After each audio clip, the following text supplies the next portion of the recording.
besties, welcome to today's video. Today we're going to be talking about my summer TBR. I know it's not quite technically summer yet, but it's fast approaching. As I'm filming this, it's June 10th, so I think summer starts on June 20th. But there are loads of books that I really want to get to this summer in several different genres, so I thought it'd be really fun to just sit on down and talk about them with you guys. So I definitely recommend grabbing yourself a matcha, coffee, snack, and just getting ready to yap about books. There's a lot of books on this list. This might be a kind of long one. Also, a lot of these books I don't have a physical copy of yet, so we'll just be like putting the picture on the screen as we talk about them, but some of them I do already have the physical copies of. I guess let's just start off with the fiction books that I really want to get to this summer. First of which is one that just came out, Atmosphere by Taylor Jenkins Reid. I'm so excited to have a new Taylor Jenkins Reid book to read because, like so many other people, I've loved everything else she's published, and this just sounds like such a cool and different story. It's about the first woman scientist that joined NASA's space shuttle program, and the main character, Joan, literally goes to space. As they become unlikely friends and prepare for their first flights, Joan finds a love she never imagined. In this new light, Joan begins to question everything she thinks she knows about her place in the observable universe. I just know this is going to be emotional and tender and empowering and amazing, like all of her other books. All right, the next book that I will be reading this summer is one that actually doesn't come out until the fall, but I was able to snag an ARC copy of it, and it is Alchemy of Secrets by Stephanie Garber. Something that I somehow managed to bring up in so many of my videos is the fact that the Once Upon a Broken Heart series is maybe my favorite series ever. I love those books so much. They feel so nostalgic and whimsical and special, and I love Jax with my whole heart.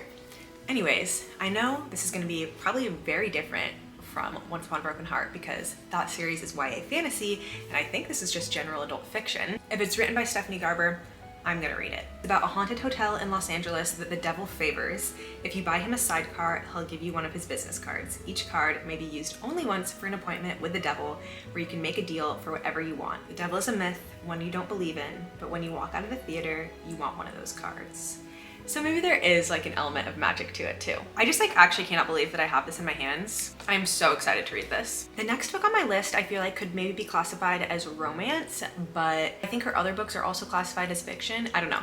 It's a love story by Annabelle Monaghan. Last summer I read Summer Romance by her and absolutely adored that book. It had like a main plot of a woman coming into her own, but also a subplot of romance, and I kind of get the vibe that that is how the majority of Annabelle Monaghan's books are. I don't really know what It's a Love Story is about, but I have a feeling I'm really gonna enjoy it because I love summer romance so much, and I just love a good summery read that has depth and emotion, but also like a great subplot of romance. Goodreads says that it's about a former adolescent TV punchline who has left her awkwardness in the rearview mirror thanks to a fake it till you make it mantra that has her on the cusp of success, until she tells a lie that sets her on a crash course with her past, spending a week in Long Island with the last man that she thinks might make her believe in love. So yeah, I don't really know. That's gonna be one that I find out what it's about as I read it, but Annabelle Monaghan has just become one of those auto-buy authors for me, so I'm excited to pick it up. I envision myself reading that one at the pool, on the beach.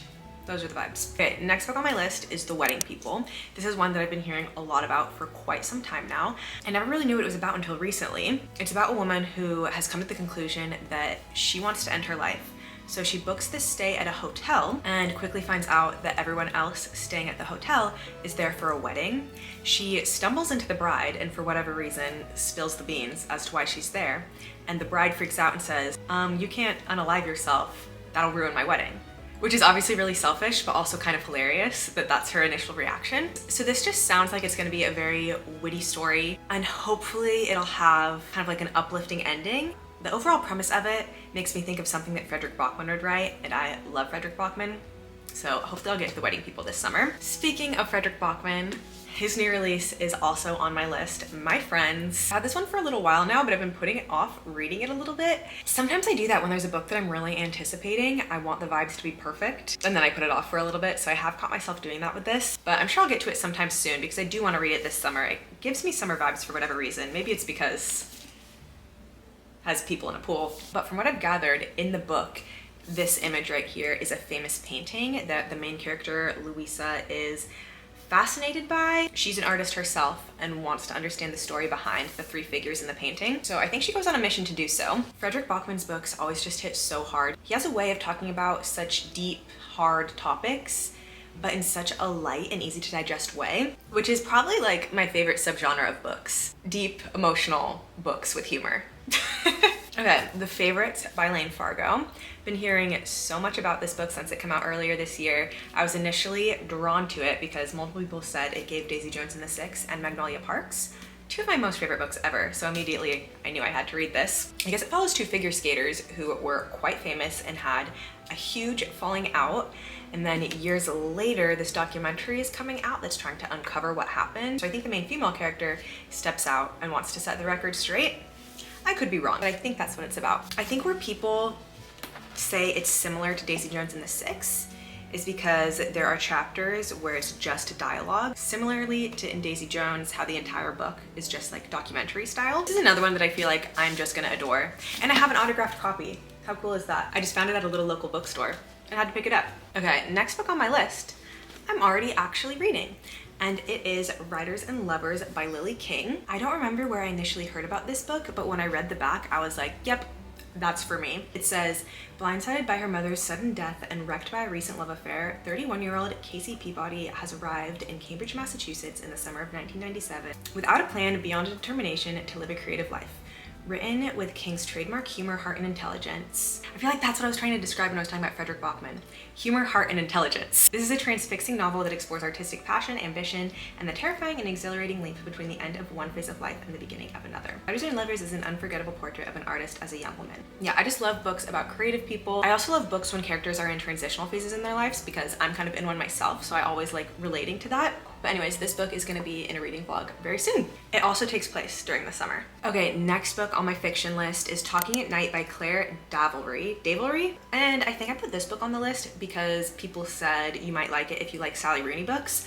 I love Sally Rooney's books. And anytime anyone says that a book gives Sally Rooney vibes, I add it to my TBR. I don't remember what this one's about though. Let's see. Will and Rosie meet as teenagers. They're opposites in every way. She overthinks everything. He is her twin brother's wild and unpredictable friend. Brother's best friend. But over secret walks home and late night phone calls, they become closer, destined to be one another's great love story, until one day tragedy strikes. Okay, we'll leave it at that. I can already tell that this is giving maybe right person, wrong time, drawn out romance where they can't get it right. Personally love books like that. I know that's not for everyone. Okay, next on my list is The Bee Sting by Paul Murray. I initially heard about this book last summer. My mom and I were in a little bookstore and the girl who was working told us that she'd just come back from being abroad and read that book while she was abroad, and it hadn't yet been published in the United States yet. So I've been kind of on the lookout for it ever since. It's about family fortune and the struggle to be a... We just had to have a little intermission because my camera overheated. Hopefully this angle still looks the same. What was I even talking about? Oh, The Bee Sting by Paul Murray. I believe this book takes place in Ireland. Goodreads says it's an irresistibly funny, wise, and thought-provoking tour de force about family fortune and the struggle to be a good person when the world is falling apart. The Barnes family is in trouble. Dickie's once lucrative car business is going under, but rather than face the music, he's spending his days in the woods, building an apocalypse-proof bunker with a renegade handyman. Blah, blah, blah. Where did it all go wrong? A patch of ice on the tarmac, a casual favor to a charming stranger, a bee caught beneath a bridal veil. Can a single moment of bad luck change the direction of a life? And if the story has already been written, is there still time to find a happy ending? The girl at the bookstore a year ago really sold this book to me clearly. And ever since I've been really intrigued, and hopefully I'll get to pick it up this summer. Also on my fiction list is Blue Sisters by Coco Mellors. I don't know why whenever I see her name, I want to say Coco Melon. This seems to be another book about a family that has a lot of heart and a lot of depth. It's following three sisters who were estranged but returned to their family home in New York after their beloved sister's death. Unforgettable story of grief, identity, and the complexities of family. I heard nothing but good things about this book and about this author.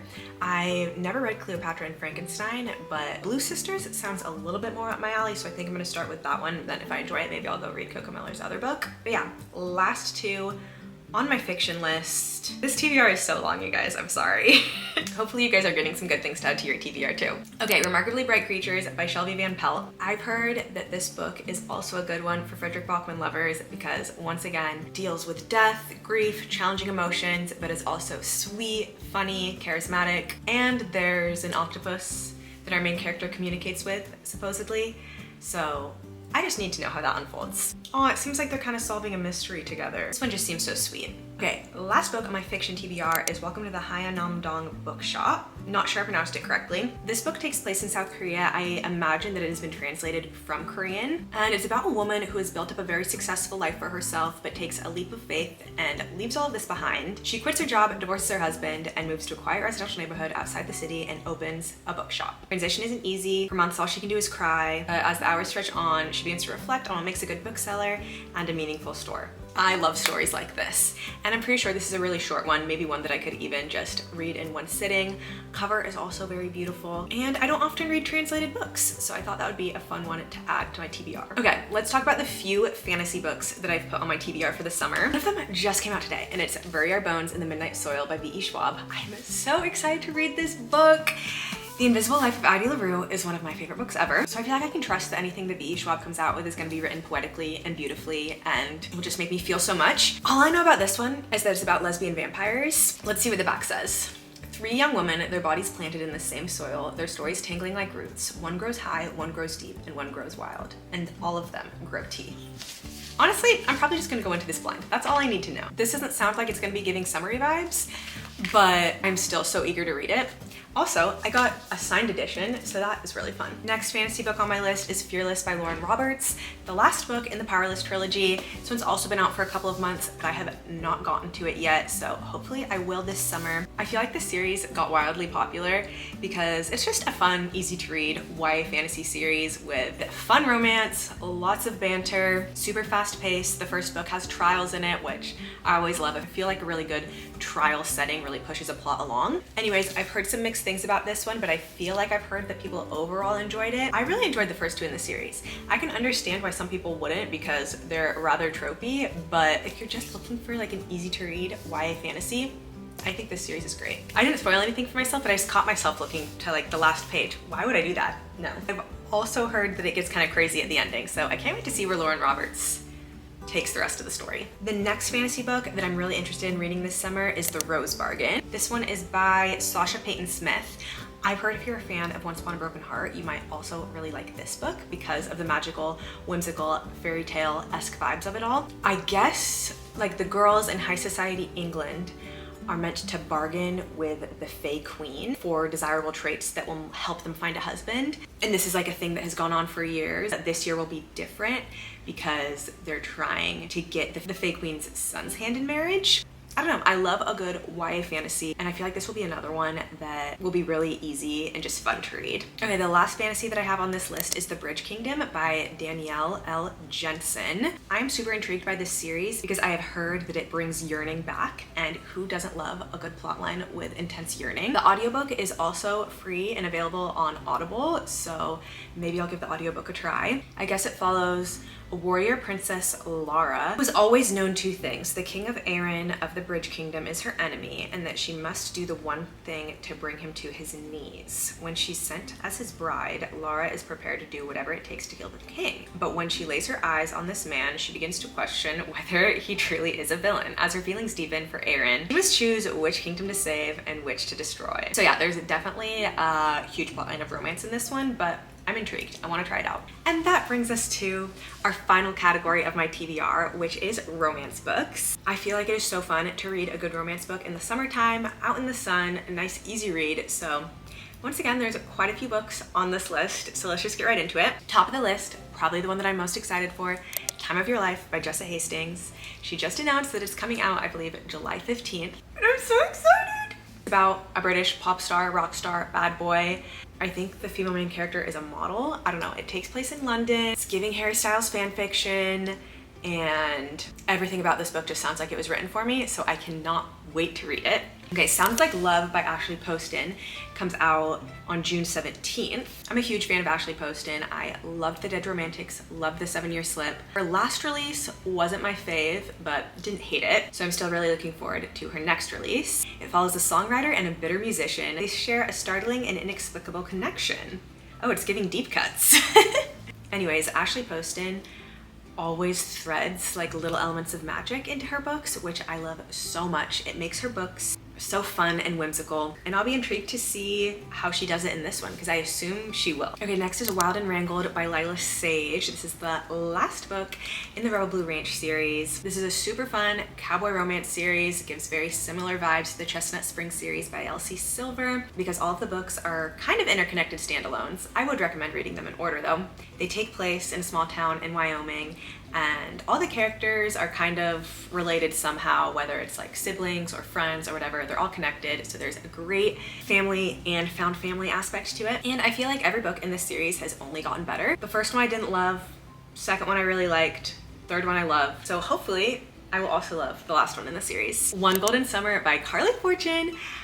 I have a feeling I'm really gonna love this book because I loved Carly Fortune's book that she published last summer. I ate that book up. Carly Fortune is such a queen of creating such an atmospheric summer romance. She creates such tangible settings, and I always want to go wherever her books are set. I haven't read all of her books though. I never read Every Summer.